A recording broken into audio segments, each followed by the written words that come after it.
কলকাতা পুরসভার 108 নম্বর ওয়ার্ডে তৃণমূল কাউন্সিলরের ওপর হামলার দুদিনের মাথায় পাশের ওয়ার্ড 109 নম্বরে দিনে দুপুরে সোনার দোকানে হামলা। ক্রেতা সেজে গয়না লুঠের চেষ্টা। অভিযোগ, বাধা দেওয়ায় দোকান মালিকের গলায় ছুরি দিয়ে কোপ বসায় দুষ্কৃতী। যে ঘটনা ফের একবার প্রশ্ন তুলে দিয়েছে আইন শৃঙ্খলার পরিস্থিতি এবং শহরবাসীর নিরাপত্তা নিয়ে। রবিবার সকাল ঘড়ির কাঁটায় তখন প্রায় 11:30। পূর্ব যাদবপুর থানা থেকে ঢিলছড়া দূরত্বে মুকুন্দপুর এলাকায় নিজের দোকানেই ছিলেন স্বর্ণ ব্যবসায়ী সঞ্জয় কুমার সরকার। অভিযোগ, সেই সময় দোকানে আসেন দীপঙ্কর পাল নামে এক যুবক। অভিযোগ, দোকানে এসে সোনার চেন দেখতে চান ওই যুবক। দোকান মালিক বেশ কয়েকটি চেন বের করে দেখানোর সময় একটি নিয়ে পালানোর চেষ্টা করেন দীপঙ্কর পাল। সেই সময় বাধা দেওয়ার চেষ্টা করলে ব্যবসায়ীর গলায় ছুরি দিয়ে আঘাত করে অভিযুক্ত। ব্যবসায়ীর চিৎকারে ছুটে আসেন আশেপাশের দোকানদাররা। ধরে ফেলেন অভিযুক্তকে। পুলিশ এসে তাকে গ্রেফতার করে। এ যেন দুষ্কৃতীদের মুক্তাঞ্চল।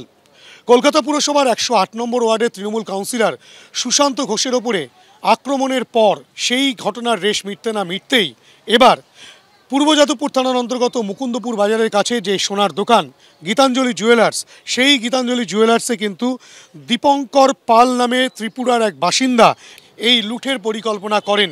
দোকানে ঢুকে কাস্টমার সেজে যায়, যাওয়ার পরে কি হয়, ওর দোকানে রীতিমতো চিন্তা টাইপের শুরু ওই মুহূর্তে সঞ্জয় দা কী করে, ওকে ধরে ফেলে। তো তার মধ্যে একজন কি করে যে ছুরি বের করে গলায় চালিয়ে দেয়। আর কিছু সোনা দানা সব হাতাতে যাচ্ছিল, তখন ও চোর চোর বলে চিল্লায়।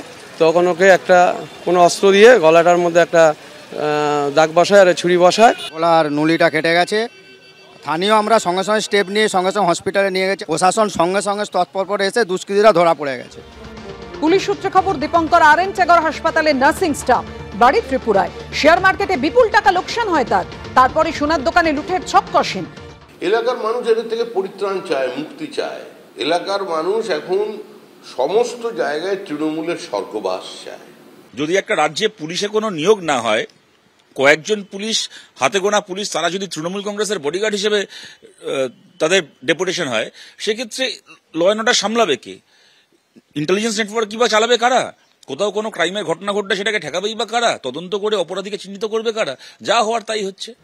আক্রান্ত ব্যবসায়ীর স্ত্রীর দাবি, শনিবার রাতেও দোকানে এসেছিলেন অভিযুক্ত। কাস্টমার হিসেবে যেরকম কাস্টমার আসে সেরকমই এসেছিল, বললো তো 2 বার। কালকে রাতেও এসেছিল বলে, এসে চেন দেখান, চেন দেখলো, ও বলে অনেক রাত হয়েছে, আজকে দেখাবো না, কালকে আসুন। তো আজকে এসেছিল সকালে 2 জন, এসে চেন দেখালো, চেন মাপলো, মাপার পরে যখন এদিকে সাইডে ঘুরেছিল, তখন এই সাইড দিয়ে করেছে, মেরেছিল। ও তো এরকম ঘুরে নিয়েছিল। আতঙ্কটা একটু হচ্ছে, আর আমি জানতেও চাই যে এই কাজটা কেন করলো।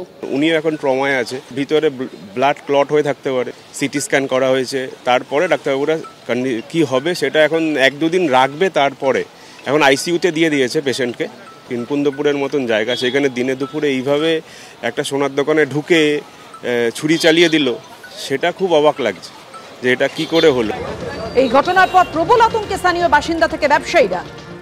ভয় তো হচ্ছে আমাদের, মুকুন্দপুরের জীবনে কোনোদিন এইগুলো হয়নি, এখন এইগুলো আমাদের এখানে দেখা যাচ্ছে। যারা এই গুন্ডারা এরকম ঘুরে বেড়াচ্ছে, আমাদের তো মেয়েদেরই তো অসুবিধা হয়ে যাবে। আমরা ওষুধ দোকানে আসছি, আমাদের কত বিপদ আপদ হচ্ছে, এই খাবার কিনতে আসছে, এই আসছি, আমরা তো এখানেই থাকি। আতঙ্কের মধ্যে তো অবশ্যই আছি, মানে এরকম যদি দিনের বেলা এরকম হয়ে থাকে, আমরা তো রাত বিরাত বাড়ি যাই, 1-1.5 কিলোমিটার ভিতরে আমাদের বাড়ি। আতঙ্কের মধ্যে তো অবশ্যই আছি। থানা এত কাছেই, তাও তার ভিতরে রানিং রোডের ওপরে 11টা 11:30 বেলা, তখন সবাই এখানে যাতায়াত করছে, তার ভিতরেও এই পরিস্থিতি। এদিন ঘটনাস্থলে আসেন কলকাতা পুলিশের ইস্ট ডিভিশনের ডেপুটি কমিশনার। এগুলো একদম সামাজিক অপরাধ, বিচ্ছিন্ন ঘটনা। এর সঙ্গে সার্বিক বা সামগ্রিক আইন শৃঙ্খলার কোনো সম্পর্ক নেই। কোনো ব্যক্তি একটা জায়গায় চাকরি করে, অন্য রাজ্য থেকে এসে, সে কোথায় তার টাকা লস হয়েছে, আর সে সেই টাকা তুলতে কোথায় গিয়ে আক্রমণ করছে, এগুলো সব সামাজিক ঘটনা, নিঃসন্দেহে খারাপ ঘটনা। গুরুতর আহত অবস্থায় স্বর্ণ ব্যবসায়ীকে আর.এন. টেগর হাসপাতালে ভর্তি করা হয়েছে। হাসপাতাল সূত্রে খবর, আক্রান্তের গলার ক্ষত বেশ গভীর। ভর্তি রয়েছেন আইসিইউতে। অনেকটা রক্তক্ষরণ হয়েছে। যেখানে ছুরি দিয়ে আঘাত করা হয়েছে সেই জায়গাটা অনেকটা ফুলে গেছে। এখনো বিপদমুক্ত বলা যাচ্ছে না, প্রয়োজনে অস্ত্রোপচারও করা হতে পারে। হিন্দল দে, অরিত্রিক ভট্টাচার্য ও আবির দত্তর রিপোর্ট, এবিপি আনন্দ।